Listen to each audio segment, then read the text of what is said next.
celebrates 250th is a task force that's made up of town and civic partners from across Hingham.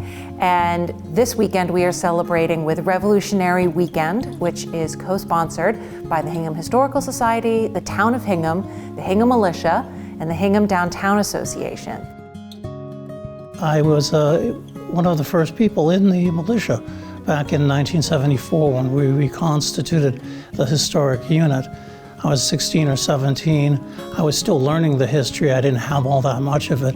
But, you know, I was a patriotic Boy Scout, Eagle Scout, you know, very excited about the whole pageantry and the events of the bicentennial, and really got into it. And over time, learned a lot of history. And now it's more about the teaching. You know, I've got an undergraduate degree in history and went on to law, and some of the more philosophical questions of revolution and what it takes to form a country has fascinated me and over the years, and now I like to try to give back a little of that from the history perspective.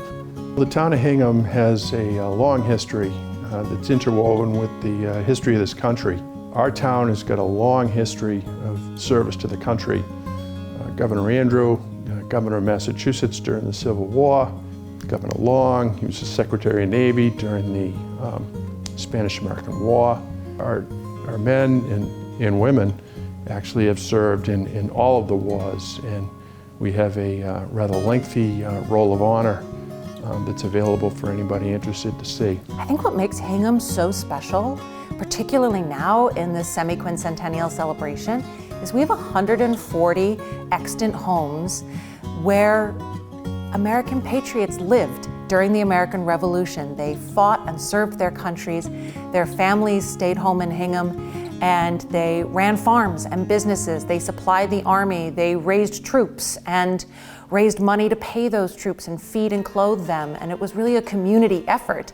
And those surviving homes that are still homes and community structures today remind us that change takes a full community effort, and everyone has a part to play. It's about our origins, you know, it's about where we are as a people. Remember, we used to be Brits. In 1760, 85 to 90% of the people living in this country were faithful followers of the king. They were proud to be subjects of Great Britain.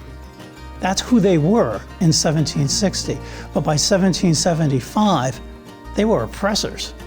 When the army showed up, they were hated and jeered. There were incidents. There was the Boston Massacre. There were the Intolerable Acts. There were taxes. What was your path? How did you go from faithful follower of the king to a guy who would take up his arms against his sovereign with a bunch of guys who got together every other weekend? What was the path? What brought you to that point? I'd love to know that. I think it's really important to celebrate the semi-quincentennial, or the 250th anniversary of the American Revolution, because when the tercentenary comes around in another 50 years, we need a generation that knows these stories and understands why they're important. We've kept them alive for 250 years by continually asking them new questions. These stories have so much more to give, and it's our job to figure out what that is and tell those stories so the next generation learns them, and then when it's their turn, they take up the mantle and teach the next generation.